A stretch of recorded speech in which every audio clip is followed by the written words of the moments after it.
Now it's time for Real Talk. Real talk. Are you ready? Okay, Deacon, what are we talking about? Why Americans turn their back on Black history. This is part 2. Okay, let's do this. Avoidance of guilt. Diving into Black history can induce feelings of guilt or shame amongst those who identify with the oppression within historic narratives. A lack of personal connection. Individuals who do not see a direct line between their personal history and Black history might find it hard to engage with or see its relevance. Could that be you? Media representation. Mainstream media often fails to provide the nuance or comprehensive coverage of Black history, opting instead for coverage that can be superficial or sensationalized.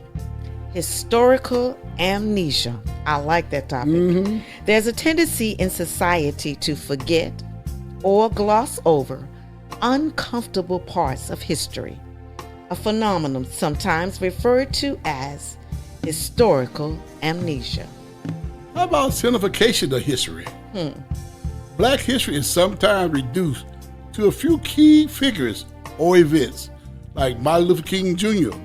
or Rosa Parks, which can oversimplify the vast contributions and experience of Black Americans. That's true. Many Black Americans. Identity politics. The framing of Black history within the context of identity politics can make it a contentious issue that some prefer to avoid, preventing conflict. Disparities in national identity. Discrepancies? Okay, Yeah, discrepancies, I'm sorry. I got you. Embracing the darkness aspect of America's history can challenge national pride, leading some to reject or minimize these elements. Got you. Cultural insensitivity. A lack of cultural sensitivity or understanding can lead to misinterpretations or dismissive attitudes toward the significance of Black history. How about fatigue? That's interesting.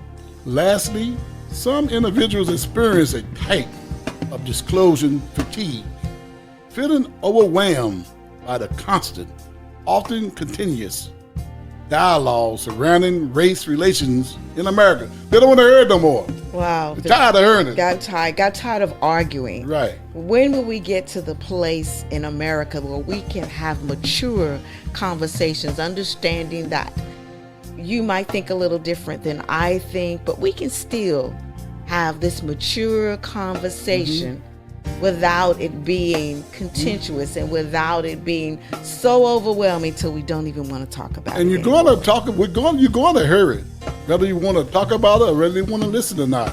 You are going to hear it until something is done about it. Acknowledging the past, shaping the future. Understanding these reasons can help facilitate more open, informed discussions about Black history. Let me say that again. Yes. Acknowledging the past and shaping the future. Understanding these reasons that we just finished giving can help facilitate more open, informed discussions about Black history, encouraging a more inclusive view of America's past and a deeper appreciation of its ongoing impact on the present and future. So banning books, disqualifying DEI as you call it, or any other antonym that you might use, is not going to stop Black history. Black history is here, it always has been, and it's going to continue to be. Now that's real talk. Be sure to listen to us on the KWAY Digital Broadcast app, KWAY-DB, and guess what? It is free. Yes, it is. And online at www.kwaygospel.com.